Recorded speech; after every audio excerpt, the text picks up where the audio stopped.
Hello, boys and girls, and welcome back to the new episode of Football Unplanned Podcast. And today we're gonna present to you two debutants for the World Cup, and not this Club World Cup that is ongoing, but actual FIFA World Cup. The international one. Yeah, and actually the interesting one. Yeah, they both come from Asia. Yeah, and one of them is actually the first team from Central Asia to make it to World Cup, and that's Uzbekistan. Yeah, and the second one is runner-up from last Asian Cup, Jordan. Yeah, so let's dig into the video. So yeah, that is probably gonna be, well, hopefully it's gonna be interesting topic for you guys. And yeah, Patrick, let's dig into story of how Jordan became, well, newest addition to World Cup. Yeah, as World Cup is expanding the numbers of teams, we would like to see more of such teams, maybe going to the biggest stage of football every once in 4 years, and one of them is actually Jordan, just like we said in the intro, but well, their story begins in the 50s. They were like true outsiders. Like, football isn't still, I think, sport number one out there, but last years they did a big leap up. Actually, they and Iraq, which they are constantly fighting, like on a level, I must say. And there was like one crazy match. You should definitely check the highlights of this match from 2023 Asian Cup in Qatar, which Qatar won, but Jordan got like their second place. But let's not maybe jump over, because like the history here, yeah, like I said, begins in the 50s. For 30 years they were like true outsiders, not even like in the FIFA members. Then they become a member, so they were obliged to try to qualify for the World Cup. But in the 80s World Cup didn't had over 40 teams, just like 16 maybe. Yeah, then it jumped to 24, and in then the 90s became 32, and now we have 48.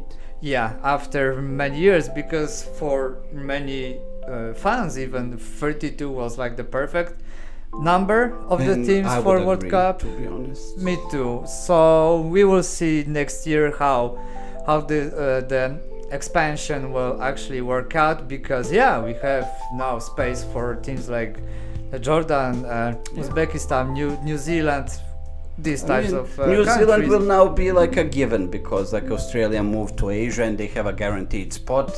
But yeah, I mean, it will bring more interesting teams. For example, you know how we overhyped like ages ago when, I don't know, like Jamaica qualified for the World Cup. Now okay, we get to see them, or like Trinidad and Tobago when they managed, or Curacao maybe. Yeah, now like Curacao and Suriname are doing very well, and they have a lot of like talented players, because they were like former Dutch colony, and a lot of their players actually play in Netherlands, and they actually have some quality, so it will give also like chance to shine to like countries like that. And also that the hosts are actually the top 3 countries from North America. Yeah, so it makes it easy. So it's like story how China qualified for the first, well, and only time, because that was for South Korea and Japan. And Japan, yeah, in 2002. Exactly. Yeah. But let's not get carried away. Let's continue with Jordan and not the Michael. Yeah, Jordan, maybe like a sentence about their stadiums. They have 2. First one is for like 17k stands. But they have like 2 stadiums in the country. Nah, I bet they have more, but their like national team has like 2, which they are like switching. Sometimes they play here and sometimes there. They are like 20 kilometers apart to each other, and the second one has like 13k and a half stands. That fits. Fair enough. Yeah, fair enough. So the whole 20th century they were, let's be honest, like little boys just to be smacked for mostly everyone. But the good times started around 2008. It's called like a renaissance of Jordanian football. They almost qualified for 2010 World Cup. They were close, but didn't happen. They still needed to wait over 10 years. We will see them next year for the very first time. But along the way, they had their own successes, but in these like small regional cups, like Asian Cup, Arab Cups, like these types of tournaments, which some of them they won. They won Arab games one time. Yeah, that's like the kind of like Olympic games, but just like in Asia it's all about the Asian Cup, so that's like the big thing. Yeah, and but this one was kinda, let's say, like the South Korea and Japan has monopoly for this cup. Now Qatar and Saudi Arabia are becoming bigger players because of the money and the they're investing a lot in like starting from infrastructure to like player development for their leagues getting actually stronger. And like, if your league becomes better, your national team should, at least in theory, become better. And that's what is happening there. So like I said, there was like a crazy game, and maybe let's now start with this Asian Cup, which is their biggest story for now. Of course, next big story comes in the World Cup next year, but before they even qualified for that, because it was 2 years ago in Qatar. They played in that Asian Cup, which also expanded their numbers of teams playing in the final tournament. And Jordan got qualified, and they got a pretty nice group with Bahrain, South Korea, and Malaysia, which was the true outsider of this group, and it got smacked almost in almost every match. Malaysia drew 3-3 in the last fixture of the group stage, but it was already settled up because Jordan won with Malaysia and drew with South Korea 2-2. They almost win with South Korea back then in the second fixture, but in 95th, 96th minute South Korea equalized.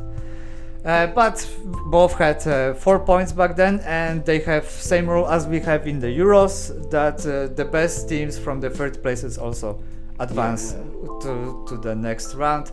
And Jordan with 4 points was 99.9% sure they are going through.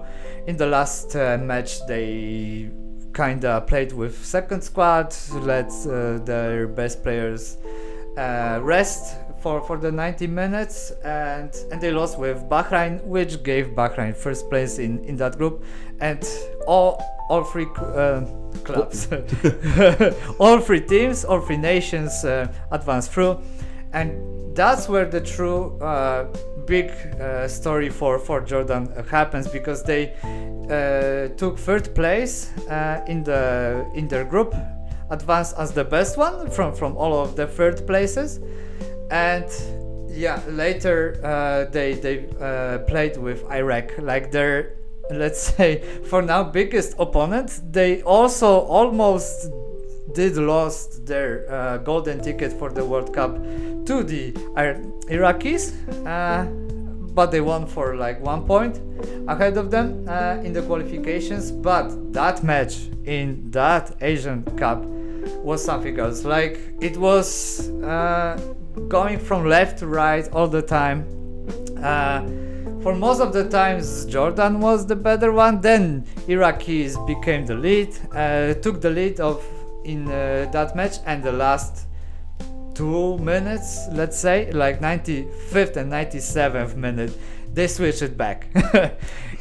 It was 2-2, and everyone, even like the commentators, were like, okay guys, so we are going to extra time, but they took their last chance and it went in. Crazy stuff, and true turning point for their whole football, I must say, was that win against Iraq. Knowing also that in the next round they were playing with Tajikistan, as far as I remember, which was a very tough match. They were tired, and Tajikistanis were trying to score, but their forwards weren't the best ones in the whole tournament. Finally, in the second half, they scored in the 60-something minute, and it ended up in 1-0. And in semi-finals, they met South Korea back again. So there was their true chance to finally prove that they are better than their group rivals, which they almost won. Back then, it was very, very, very close. Like South Korea scored in last seconds, literally. And actually Jordan won 2-0, and they were in the playoffs like totally different team, but I think mostly because they proved that they are very good against Iraq in this like first playoff round. And yeah, they were mostly going on the wave of like the hype after that win. Like shit gets crazy after that. If you will see the highlights and maybe some like replay, you know, of this whole match, you will see like the how happy they were after that. They were playing better even in comparison to Qatar, who were mostly playing with better teams like Iran along the way, for example, but they were winning not in 90 minutes. Some of them they won with like penalty shootouts. But in final, Qatar won. They won 3-1. I think there were like 2 penalties in that Three match. penalties. 3 penalties. Yeah, I know it was something crazy. It was crazy final, but one penalty I would say it was sketchy, but two of them were fair and square. Like I remember that match like literally like the only thing that I watched from that like Asian Cup, and that was like pure inexperience. That's like clumsy and really unnecessary. But yeah, I mean, you can, especially in the penalty box. Yeah, you need to be more careful there, because you know that especially now with VAR and all of these things, like the slightest touch, if the striker feels it, they're just gonna fall. And then even if you don't give it, it may be given because of others. He touched him. Yeah, I don't know. Like you have to be careful. That thing comes with experience. And when you realistically look at their squad, 90% of their team is still playing in their league. Mm-hmm. Like yeah, they know each other very well. Yeah, that's their strength. But the big counterproductive thing of that is like they lack experience. They lack familiarity with these things. With tournaments still. Yeah, and also like the football on higher level. Like they have literally in top 5 leagues only one player, like in France, and that's it. And that's it, yeah. And you can see who actually played with better teams on a bigger stage, which was the Qataris. Yeah, exactly. Like that's you make players in trainings, but you become a player in matches. Yeah, that's always been like that. So yeah, I mean, silent seas doesn't make good sailors. Exactly, that's how it goes. That's the thing. So, yeah, and after this Asian Cup, even though they were, of course, saying that the final was rigged, etc., let's not maybe dive into that.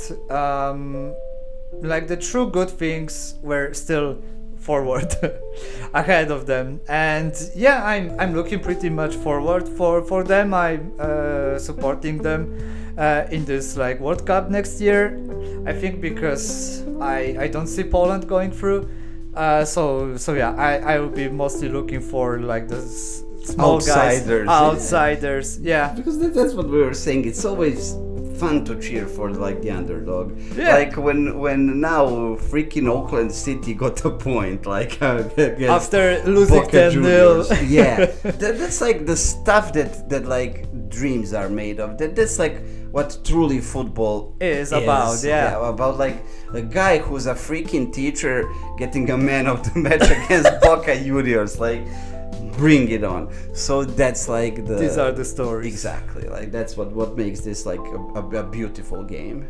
Yeah. Bad thing is that their best forward ended his national career year past. But well, we'll see. The World Cup always brings someone new for even like the big teams. Absolutely. So I mean, fingers crossed, and let's see what they will bring to us. Yeah, we will have, I think, more to say if we will have all of the teams qualified and we will see the groups.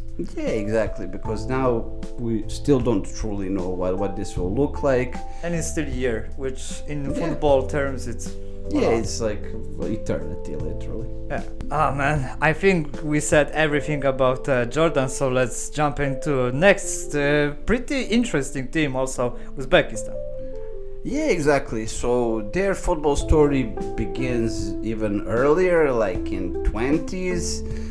But because that was still like part of the Soviet Union, they played some matches. Like they played match against Switzerland in the 20s, in which they won. But it's not considered like an official match. So actually, they played their first official match in the 90s. When after the fall of Soviet Union and everything.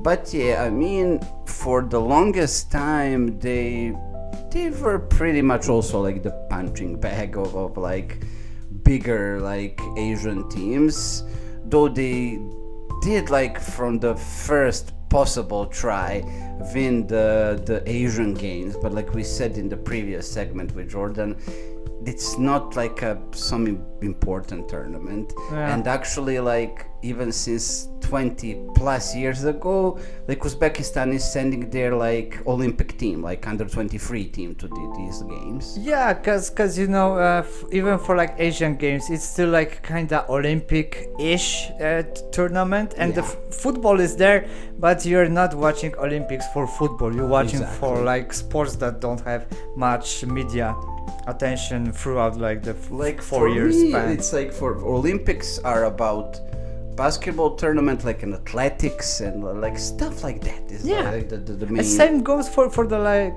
regional Olympics, let's call it. Exactly. So like the football is not the most important thing, but I mean for them, it started pretty rough.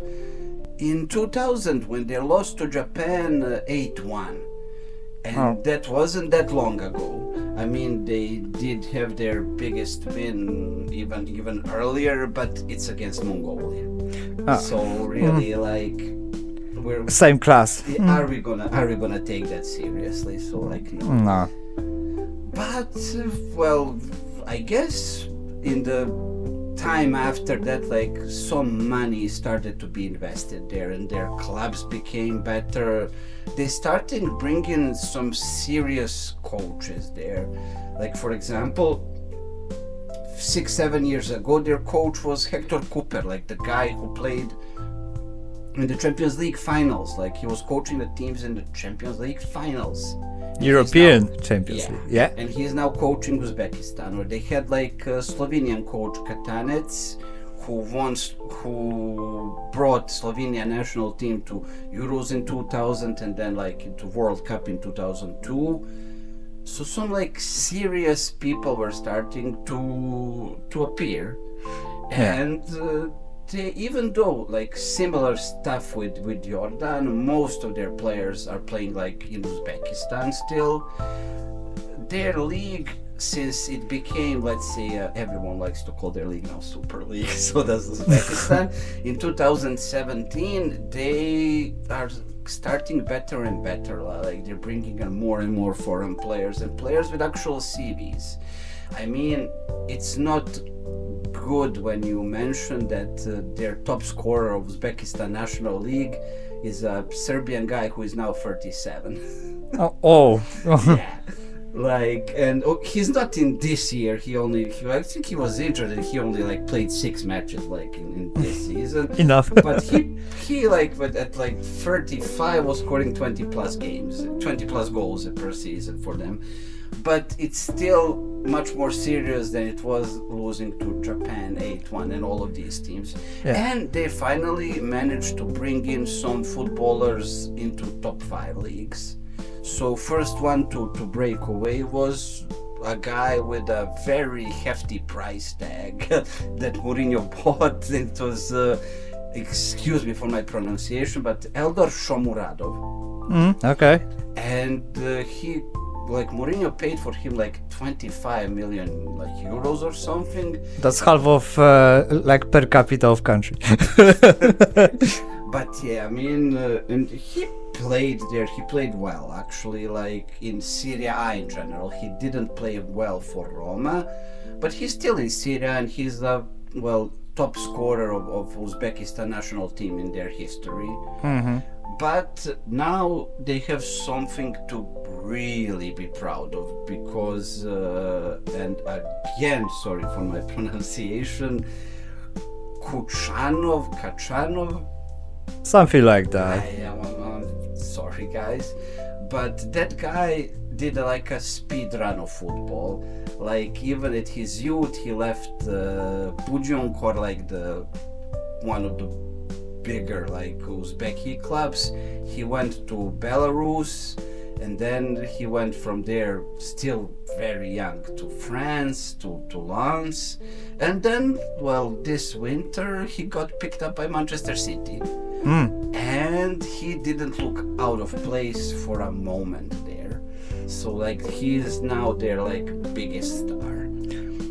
But yeah, I mean, when it comes to that, like their history is of unfortunately like bottling a lot of like good chances, because they had a good chance to qualify in both 2014 and 2018, but like especially in 2018 they took only 1 point in their last like 2 fixtures. Like they managed to lose to China, which was really not a good result, but they could again make it good because they played against their rivals South Korea in the last fixture.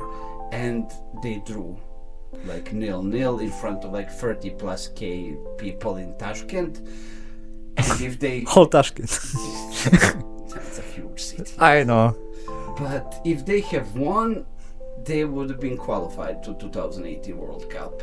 And unfortunately 4 years prior it was against South Korea who proved like to be too much. You know, history pretty much likes to repeat itself, yeah.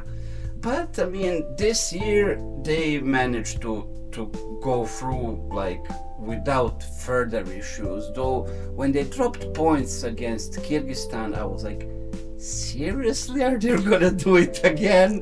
Against someone like below their points today. Exactly. And fortunately for them, they managed to pull themselves back together. Then they going into last 2 matches, all they needed was a draw against United Arab Emirates, and draw it was.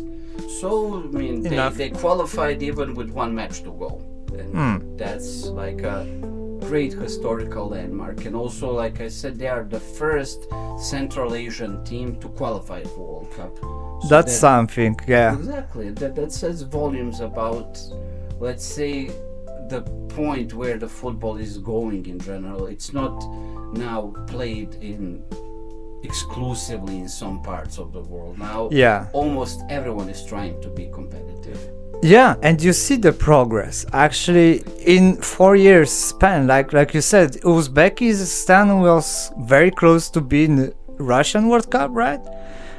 And 2018, yeah. 18, yeah, Russian World Cup. And it was just like you know, life happens. Sometimes you need a point and you won't get it against like someone that you should beat.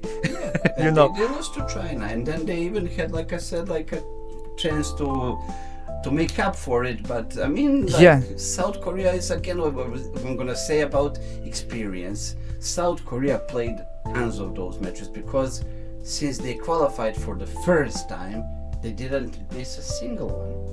Yeah, and in Asia they will still, and I think always be one of like top 3 countries in football. But you know, I mean us in Europe kinda don't wanna see that football is actually being developed better and better in countries just like Jordan, just like Uzbekistan, maybe someday also like in China and in Mongolia. We are kinda still thinking here that when we hear like Uzbekistan, like Jordan, okay, these are the guys like punching bags, like no need to worry about them. Yeah, today still yes, but they are, but like FIFA kinda sees it. Like we see this Club World Cup being developed to like more teams on like trying to push more money. Of course, there are some against and for arguments. Some pros and cons, definitely, but Of course, in yeah. general, like it's a good thing because it all brings to the like 2 things. Like first is like money, and then it brings infrastructure, and then it brings competent coaching, and then from all of these things you can develop players. And I'll say like 100% honestly, because I watched Bosnia play against San Marino. Bosnia won 1-0. Just yeah. And it's not that like even San Marino is not doing the same thing they were doing 20 years ago. Everyone back and kick the ball into like cornfield beside. No, they're actually like trying to play football. They're playing 1-2s, they're like creating triangles, they are physically very well prepared now. It's not like complete amateurism. Even Faroe Islands did lots of progress. Exactly, like football is progressing, and in today's world, if you are stagnating, that means you're falling behind, because the world around you is developing. Like people are seeing those things, and now literally in Europe, you very rarely have like a blowout. And that stuff was like normal in the 90s and even in early 2000s. That you see some like Liechtenstein, you're gonna expect like, oh, we play like shit if it's not like 7-0 or like something crazy. Yeah. Now these types of results are rare. Yeah, especially in Europe, you can play against Faroe Islands, like also like Luxembourg, Liechtenstein. These like Luxembourg is now a team who's actually like beating some pretty decent teams. Like even their clubs, you know, like Dudelange. Dudelange beat Legia Warsaw like Many times, like yeah.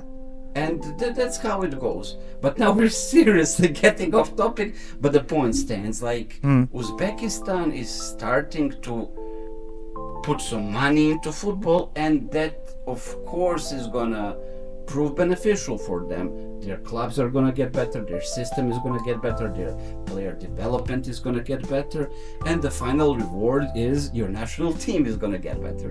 Yeah, in theory this should work like this, and in many places it is actually. Yeah, I mean, it's not a foolproof plan, but it's like the best plan you can have.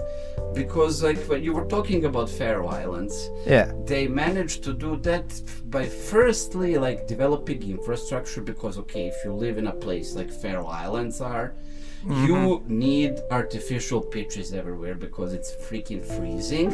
Yeah. And they also like invested a lot of money into getting some coaches abroad to study actually like that. Yeah, what's today's football. Exactly. And that's what your country and my country are missing. Aren't doing, yeah, we are still stuck in 70s, because Wembley in 73 and the bronze medal in 74 and Olympic gold medal. I even if you will wake me up at 2 a.m. I will still tell you exact dates and scores, everything, because we still are stuck there. Like, you can sometimes put on our public sports station, and they'll be like, oh, today we can watch a replay from like 73 Wembley, England versus Poland. Like, guys, do you remember that? And like generations of like my dad were like, ah, yeah, those were the times. Like, and who cares today? You even weren't in your father's balls at this point. Like, I wasn't even an idea in that day. exactly. So yeah, I mean, the people are doing that, but it's, again, let's not get too carried away, even though this is a podcast. So yeah, I mean, football is developing, football is growing, And FIFA sees it, gives them a bit more chance to prove themselves and to show themselves on the biggest stage ever, because World Cup will always be the biggest stage in football. And they are taking this chance. Like, money is everything, and In football, if you give money and if you give infrastructure, it's gonna give birth to something. And that is why, after finishing this recording, we'll get to see Al Hilal playing quarterfinals of this World Cup. They eliminated Manchester City Against Fluminense, who also proved themselves worth being on top 16. So yeah, Top 8, I mean. top 8 now. Yeah. So, guys, this was like a long and unexpectedly long discussion about all these things, but I hope you liked even our side tangents. So let us know what you would like us to cover. We're gonna cover rest of the teams who actually qualified for World Cup, but we just wanted to give like a special highlight to the debutants. And as always, if you like this content, if you like us, if you like the rat or the cat, They are crazy. yeah, I mean, they have lots of good ideas. So subscribe to our channel and see you guys in the next video. See you there.